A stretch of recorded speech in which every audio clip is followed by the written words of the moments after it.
Bonjour et bienvenue pour l'essai de la nouvelle Moto Guzzi V7 2. Après un nouveau moteur arrivé en 2012, la V7 s'offre cette année une version 2 avec un équipement plus moderne tout en préservant l'essence de la machine. Pour 2015, la V7 2, qu'elle soit Stone, Special ou Racer dans une moindre mesure, profite d'aménagements ergonomiques par de subtiles modifications techniques.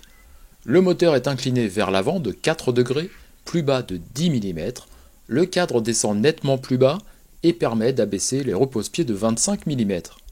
En dehors de la modification du cadre sur l'avant, il est impossible de remarquer tout ceci, mais en mesurant 1,83 m, je n'ai plus les genoux contre les culasses du V-Twin.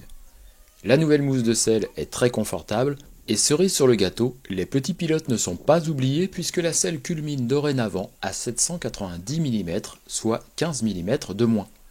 La V7 spéciale se distingue de la V7 Stone par moult détails en dehors du nouvel habillage noir du feu arrière commun aux trois modèles. Le réservoir orné du logo historique s'agrémente de bandes blanches qui rappellent la V750 de 1975. La spéciale est davantage néo-rétro avec de jolies jantes à rayons. Elles sont noires contrairement à la finition des ressorts des amortisseurs qui est chromée. La spéciale propose aux passagers deux poignées chromées qui permettent aussi de sangler un sac. Ceci dégage visuellement la longue et large selle en dessous de laquelle il n'y a que peu de place. Les soufflets de fourche ne sont malheureusement pas présents sur la spéciale. Les deux variantes de la V7 partagent par contre le même tableau de bord avec les deux petits afficheurs digitaux dont celui de droite pour l'heure et la température ambiante. On note l'arrivée sur le support de deux témoins peu discrets pour l'ABS et l'anti-patinage qui sont de série pour les modèles 2015. Enfin, l'alternateur est changé ainsi que la boîte de vitesse avec des rapports 1 et 5 réduits et surtout l'ajout d'un sixième rapport. En route, le couple de renversement est toujours là, tout comme les vibrations du V-Twin transversal. Il rechigne un peu lorsqu'on tombe trop bas en régime et n'aime guère aller titiller la zone rouge. C'est à mi-régime qu'il est le plus agréable en offrant une bonne dynamique à cette V7. Légère, maniable et assez vive dans la catégorie, la V7 2 donne la banane sur ses jolies routes ensoleillées. Il y a toutefois quelques ombres au tableau en dehors de la monte pneumatique au grip incertain. L'amortissement global est ferme, voire trop ferme. On est malmené sur les aspérités de la route qui déclenchent du coup souvent l'intervention du contrôle de traction. Un comble pour une machine qui n'est pas débordée par la puissance, surtout sur un revêtement parfaitement sec. Il faut donc garder ceci à l'esprit, pour le reste on peut le laisser vagabonder parce qu'au guidon l'important est de profiter de la balade bucolique, c'est là que la V7 de deuxième génération est la meilleure.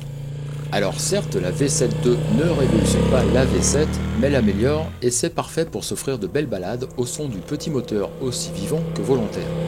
Que demander de plus sinon des pneus plus efficaces et un amortissement moins raide.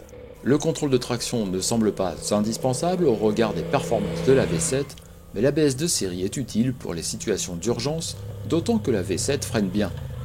Moto Guzzi signe là une moto qui devrait continuer à satisfaire les amateurs du genre, avec en prime de nouveaux coloris très réussis. On peut hésiter avec la Kawasaki W800 à partir de 8 599 €, ou pourquoi pas la Harley-Davidson Iron 883 à partir de 8 990 €. De notre côté, on aime bien l'accueil amélioré pour les grands pilotes, l'ABS et la SR présentent deux séries, ainsi que les nouveaux coloris très réussis. Et on aime un petit peu moins les suspensions trop fermes, la SR relativement présent et le manque de grip des pneus. On termine par la fiche technique de la Moto Guzzi V7 2, disponible à partir de 8 159 €. Peu de choses changent sur cette fiche technique, on note toutefois une selle plus basse à 790 mm et un poids en hausse à 190 kg sans carburant. Voilà, c'est terminé pour l'essai de la nouvelle V7 2, bonne route à tous et à bientôt.